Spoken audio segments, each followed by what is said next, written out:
I'm joined by Pete Hamilton, head coach of Randolph College men's basketball. They were picked number 10 in this year's preseason poll.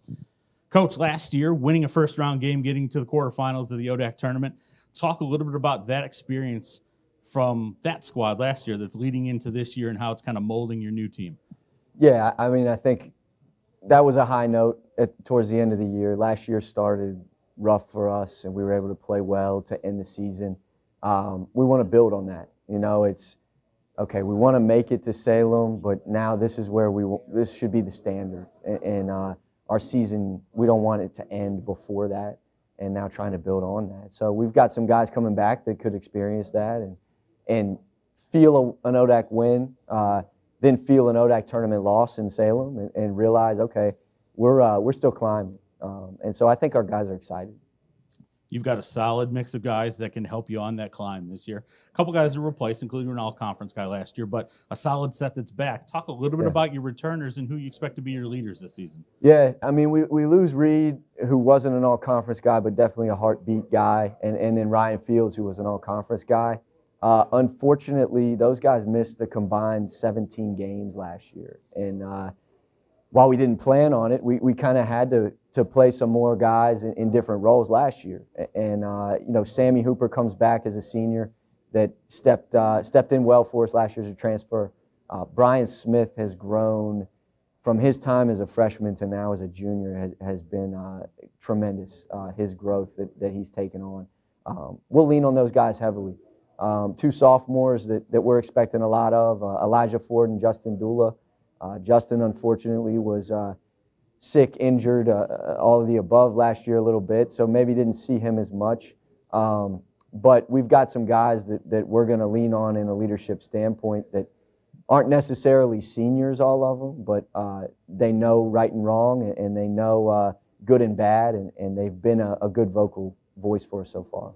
When we take a look at your teams here over the first couple of years that you've been in charge of the head coaching duties, talk a little bit about how your philosophy is kind of molded over those first few years into how you expect your team to come out there and play now and compete in the ODAC. Yeah, my first year, you know, we didn't have a lot of depth, and a lot of what we want to do, especially this year, is built on the fact that we've got guys that can go in and you're tired, okay, let's get another guy that can go in and do the same thing. And so we're starting to build that more, to be able to play a little bit faster, to be able to pressure a little bit more, which is maybe a little change. I think that at the end of the year last year, that's where we had success, was being able to be a team that was just going to guard you the whole court and be able to be a team that was going to have our foot on the gas a little bit. So having that depth is nice. Still 3 seniors, 3 juniors on the roster, so a lot of that depth is going to be sophomores and some freshmen. But I definitely think we got guys that will battle and can do it. I think we've seen that when we look at the ODAC to kind of close things out here. We've seen that from most teams, is that the successful teams have that depth and they work through it. Just so happens that in the ODAC, it seems like there are 13 teams that have that. Talk a little bit about what you see from the conference this year and just how tough it's going to be. Yeah. I mean, you look at the polls, and we were talking earlier about, you look at the preseason poll, and all the coaches, I think, would agree that a lot of teams you look at, man, these guys, they're going to be pretty good. They're going to be a challenge, and they're sitting at, 6, 7, 8 in the polls. And I think that speaks to how good our league is, not to disrespect any team that's voted that way. It's always a fun challenge, though. I don't think that it's something we want to shy away from.